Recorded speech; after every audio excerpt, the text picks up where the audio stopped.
मैं doctor PK Gupta, clinical pathologist near SGPGI and member UP medical council governing body.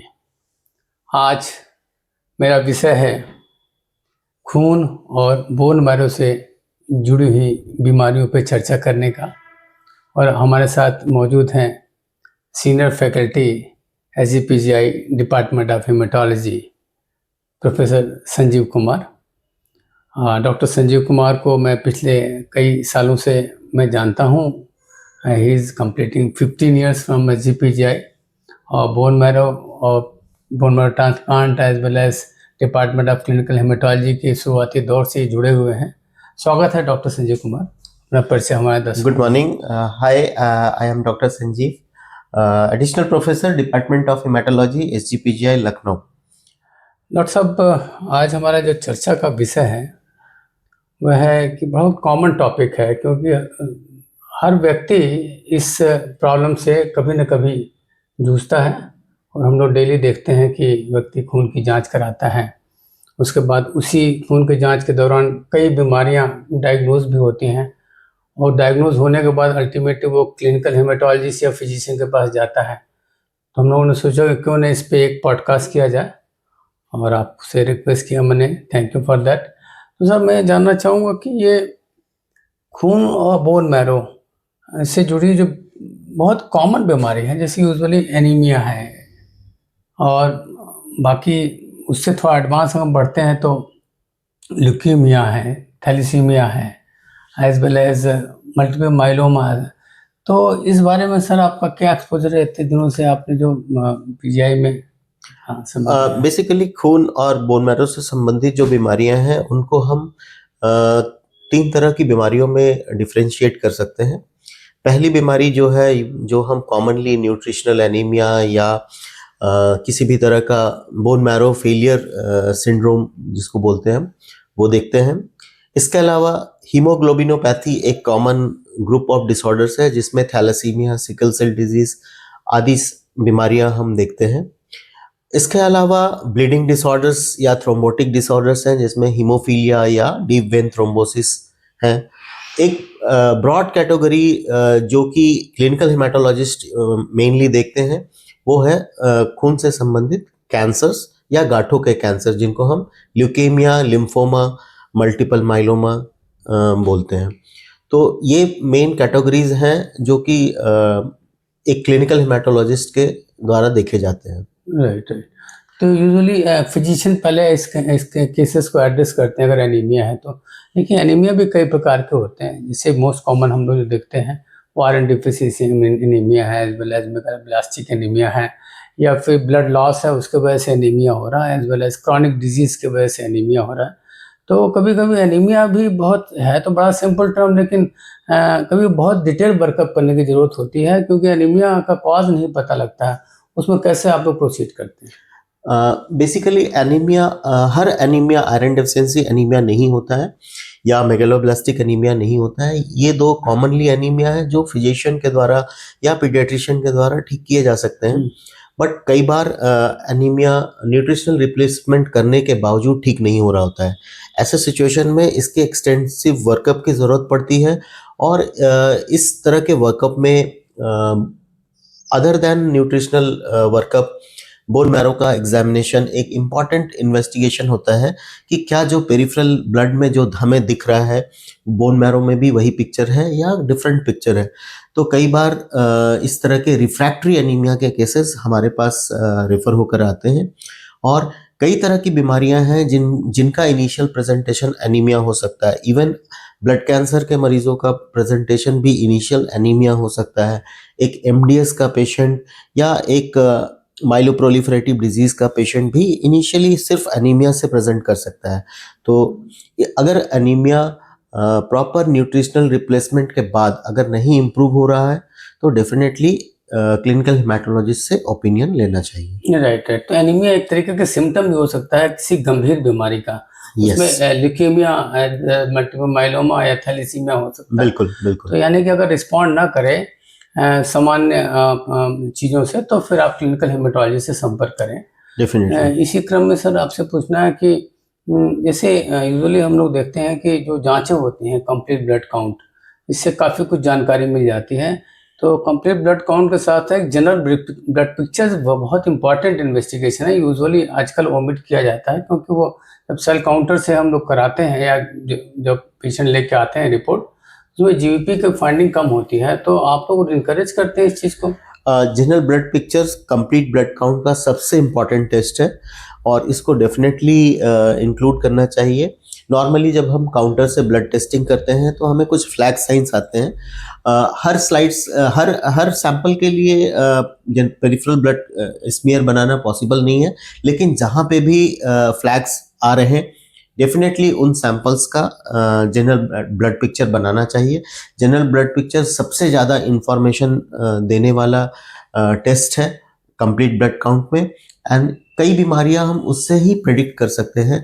जैसे अगर general blood picture में कोई atypical sales मिल रहे हों तो हम डिजीज के बारे में प्रेडिक्ट कर सकते हैं, या किसी भी तरह का एग्लूटिनेशन या रोले फॉर्मेशन हो रहा हो तो हम डिफरेंट हिमेटोलॉजिकल डिसऑर्डर्स को प्रेडिक्ट कर सकते हैं। ना सिर्फ general blood picture, there are other, मतलब दूसरी भी पैरामीटर्स हैं जिससे कि हम डिफरेंट डिजीजेस के बारे में कमेंट कर सकते हैं। जैसे कि अगर किसी पेशेंट का प्लेटलेट काउंट कम है और उसकी मीन प्लेटलेट वॉल्यूम बढ़ी हुई है तो डेफिनेटली वो पेशेंट में जो प्लेटलेट कम होने का जो मैकेनिज्म है वो ऑटो इम्यून मैकेनिज्म होना चाहिए, मतलब बोन मैरो काम कर रहा है, bone marrow large platelet peripheral blood में भेज रहा है, इसलिए जो मीन प्लेटलेट वॉल्यूम है वो बढ़ा हुआ है। तो नॉर्मली आईटीपी वगैरह इनके पेशेंटों में ये सब पैरामीटर्स भी इम्पॉर्टेंट हो जाते हैं। इसके अलावा एमसीवी या एमसीएच, ये पैरामीटर्स भी हमें एनीमिया के टाइप बताने के लिए इम्पॉर्टेंट हैं। जैसे कि अगर माइक्रोसाइटिक हाइपोक्रोमिक एनीमिया हो तो माइक्रोसाइटिक हाइपोक्रोमिक एनीमिया सिर्फ 4 कंडीशंस में मिल सकते हैं, जो कि iron deficiency anaemia, सिड्रोब्लास्टिक anaemia, anaemia of chronic disease और हीमोग्लोबिनोपैथीज है। इसी तरह लार्ज एमसीवी अगर बढ़ी हुई है, बहुत ज़्यादा बढ़ी हुई है, साथ में हमें पेरिफेरल ब्लड में हाइपर सेगमेंटेड न्यूट्रोफिल्स मिल रहे हैं तो मेगालोब्लास्टिक एनीमिया की पॉसिबिलिटी होती है। सिमिलरली मेंजर इंडेक्स हमें हेल्प करता है ये जानने के लिए कि कोई हीमोग्लोबिनोपैथी है या नहीं। कई बार लोग थैलेसीमिया के कैरियर होते हैं, उनका कोई ब्लड ट्रांसफ्यूजन की हिस्ट्री नहीं होती है, लेकिन आप उनका अगर total RBC count and मेंजर index देखेंगे तो आप प्रेडिक्ट कर सकते हैं कि ये पेशेंट सस्पेक्टेड हीमोग्लोबिनोपैथी हो सकता है और एचपीएलसी की जांच के द्वारा आप उसको कंफर्म कर सकते हैं। इसका मतलब सीबीसी से काफ़ी जानकारी आप लोगों को मिल जाती है।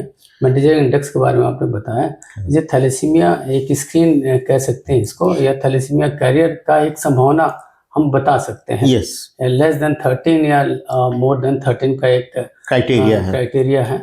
तो अब if it is less than 13 तो अब आपने जैसा बताया कि ये हो सकता है कि बहुत सारे कंडीशंस में हो सकता है, बट एक ये इम्पॉर्टेंट है जिससे कि आप फिर प्रेडिक्ट कर सकते हैं कि ये पेशेंट हीमोग्लोबिनोपैथी कैरियर हो सकता है और उसका आप एचपीएलसी करके कंफर्म कर सकते हैं। HPLC is the confirmatory. Sir इसी क्रम में आजकल एक आईटीपी की समस्या निकल के आती है। बहुत से पेशेंट जिनका प्लेटलेट थोड़ा लोअर साइड में होता है, फिर आप लोग फर्दर उसका वर्कअप करते हैं तो देखा गया है कि एक बॉर्डर लाइन 1.5 लाख और 1 लाख के बीच में काफ़ी पेशेंट्स में प्लेटलेट काउंट कम देखने को मिलता है, स्पेशली मैनुअल प्लेटलेट काउंट जब हम करते हैं। तो इस बारे में क्या आपका? कोई भी इन्फेक्शन होने के बाद प्लेटलेट काउंट कम होना बहुत ही सामान्य बात है। अगर हम मॉनिटर नहीं करते हैं तो मैक्सिमम टाइम में वो प्लेटलेट काउंट वापस से अपने नॉर्मल काउंट में वापस आ जाता है इन्फेक्शन ठीक होने के बाद। बट आजकल लो प्लेटलेट काउंट एक बहुत बड़ा हैवॉक है, आई विल से हैवॉक है, जिसकी वजह से लोग बहुत ज़्यादा परेशान होते हैं। बट आपको ध्यान रखना चाहिए कि किसी भी तरह के बैक्टीरियल या वायरल इन्फेक्शन के बाद प्लेटलेट काउंट टेम्पररी कम हो सकते हैं।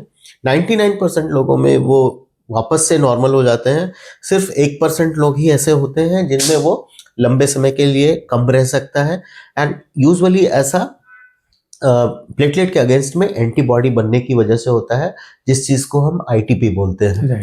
एंड इस चीज़ को इवेलुएट करने का तरीका पेरिफेरल स्मीयर के द्वारा है। पेरिफेरल स्मीयर में लो प्लेटलेट के साथ साथ इसमें आपको जाइंट प्लेटलेट्स देखने को मिलेंगे।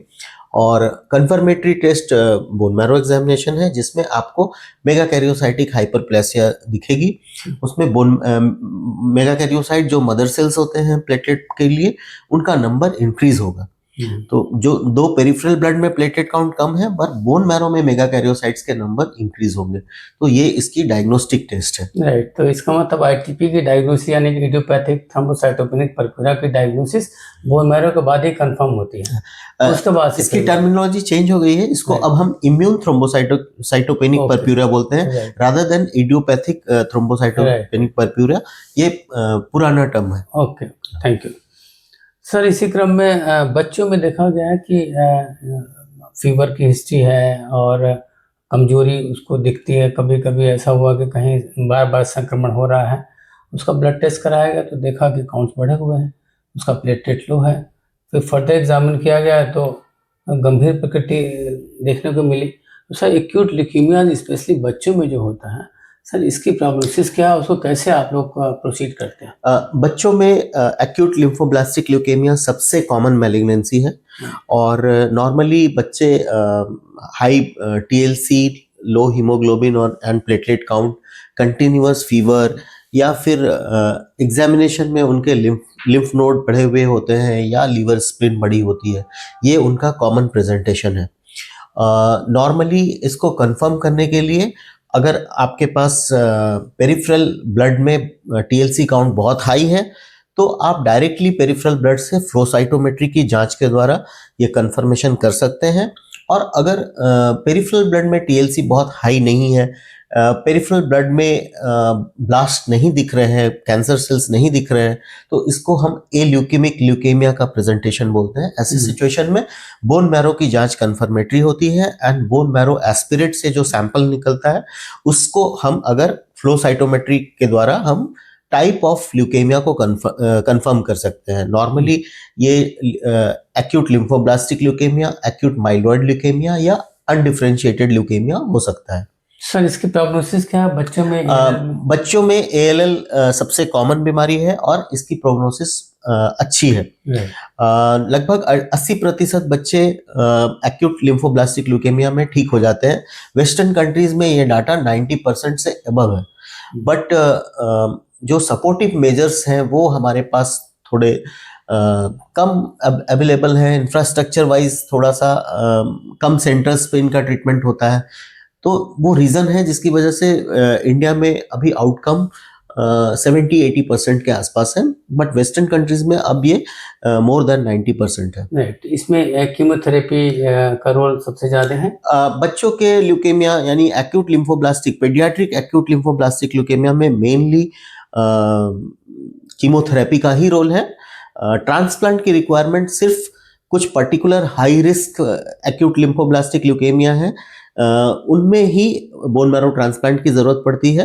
Otherwise bone marrow transplantation mainly adult acute lymphoblastic leukaemia के लोगों में यूज की जाती है। राइट, तो सर इसका मतलब है कि सीबीसी से जनरल ब्लड पिक्चर से इन्फॉर्मेशन मिलती है, फिर वो क्लिनिकल हेमेटोलॉजिस्ट के पास अगर पहुंचे समय से और अर्ली डायग्नोसिस हो जाए तो 100% इलाज संभव है। Early diagnosis is the key. Other than early diagnosis, उस पेशेंट का जो जेनेटिक रिस्क क्लासिफिकेशन होता है, मतलब उसके जो ब्लास्ट है, उसके जो कैंसर सेल्स है, उनमें क्या जेनेटिक डैमेज हुआ है, वो इम्पॉर्टेंट होता है। वो उस बीमारी की सीवियरिटी को बताता है। जैसे किसी पेशेंट में अगर किसी खास तरह के डिलीशन या ट्रांसलोकेशन हुए हैं तो वो उस कैंसर को खराब बनाते हैं। तो आजकल सारे इस तरह के कैंसर्स में मॉलिक्यूलर रिस्क स्ट्रैटिफिकेशन का बहुत इंपॉर्टेंस है। राइट, तो इसी क्रम में सर एडल्ट में एक्यूट माइलॉइड ल्यूकीमिया ये बड़ी देखने में आता है सर, तो इसमें कैसे प्रोसीड करेंगे sir? Acute myeloid leukaemia is one of the disease which is very, मतलब वो बहुत ही खराब डिजीज मानी जाती है हमारे डिपार्टमेंट में। एंड इसका treatment mainly chemotherapy followed by transplant है। इसमें स्टैंडर्ड रिस्क के लोगों को छोड़ के बाकी जितने भी इंटरमीडिएट रिस्क और हाई रिस्क हैं, सभी को बोन मैरो ट्रांसप्लांट की जरूरत है। ये पूरे वर्ल्ड में सबसे कॉमन इंडिकेशन है बोन मैरो ट्रांसप्लांट के लिए।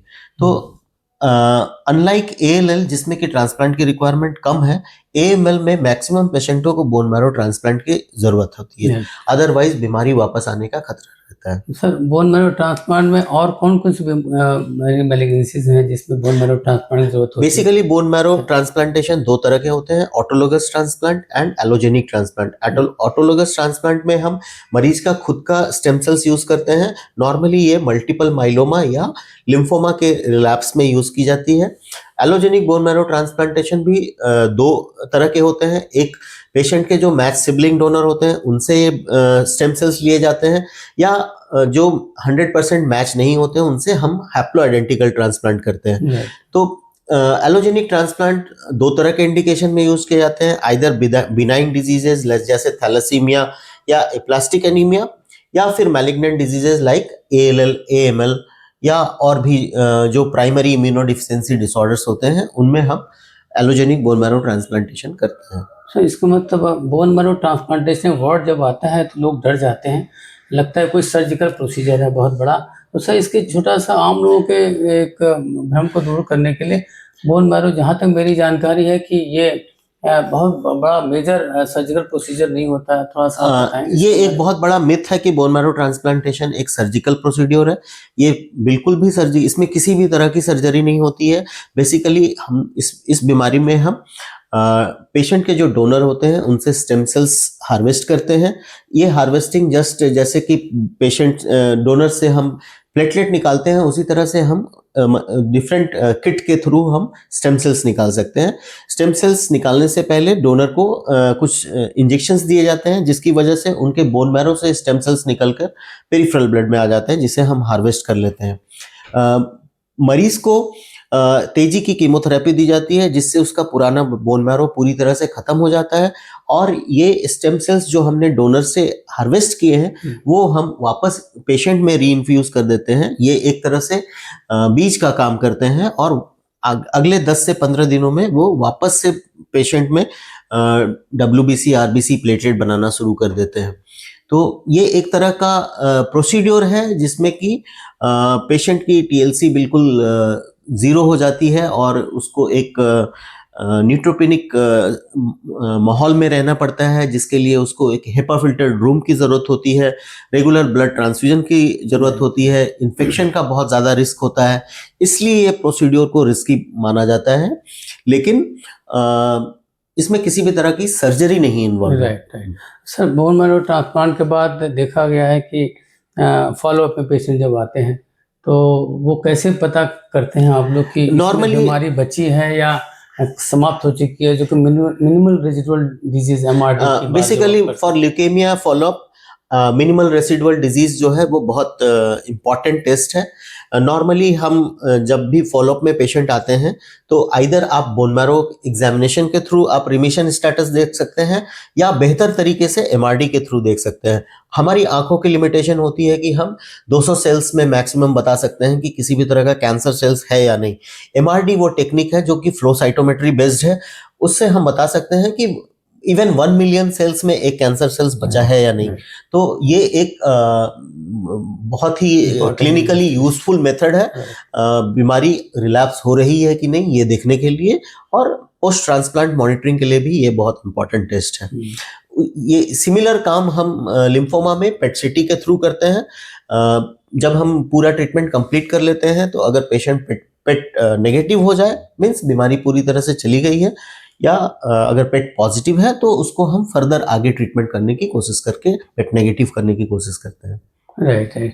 तो इसका मतलब है कि बोन मैरो कभी कभी ट्रांसप्लांट फेल भी हो सकता है। यस। उस केस में कुछ थेरेपी भी आप लोग करते हैं, CAR T cell therapy? Yes, CAR T cell therapy refractory leukaemia lymphoma के लिए यूज की जाती है, जिसमें मरीज के T सेल्स को हार्वेस्ट किया जाता है और उन T सेल्स को कंपनी के द्वारा मॉडिफाई करके CAR T सेल में कन्वर्ट किया जाता है, और उस CAR T सेल को यूज करके हम ऑटोलोगस ट्रांसप्लांट करते हैं पेशेंट में, जिससे कि ट्यूमर सर्विलेंस वापस से रीस्टैब्लिश हो जाता है और वो ये मॉडिफाइड टी सेल्स या जिनको हम CAR T सेल बोल रहे हैं वो ग्रेजुअली ट्यूमर सेल्स को धीरे धीरे खत्म कर देते हैं। तो ये एक तरह के लिविंग सेल्स हैं जो कि लाइफ लॉन्ग ट्रीटमेंट के लिए आपको यूज होते हैं। यानी उसी पेशेंट का टी सेल, सेम पेशेंट का टी सेल्स, सेम पेशेंट्स का टी सेल्स हार्वेस्ट करके उन्हें मॉडिफाई करके वापस से उन्हें रीइंट्रोड्यूस किया जाता है पेशेंट के शरीर में। राइट, एक सॉर्ट ऑफ इम्यूनोथेरेपी कह सकते हैं। यस, ये एक तरह की इम्यूनो और better term will be cellular therapy है। ओके, तो सर ये तो बहुत अच्छी बात बताई आपने। तो इसका मतलब है कि कैंसर जो है, जो पहले एक डर था, अब वो डर तो उतना नहीं होना चाहिए क्योंकि काफ़ी एडवांसमेंट हो चुका है।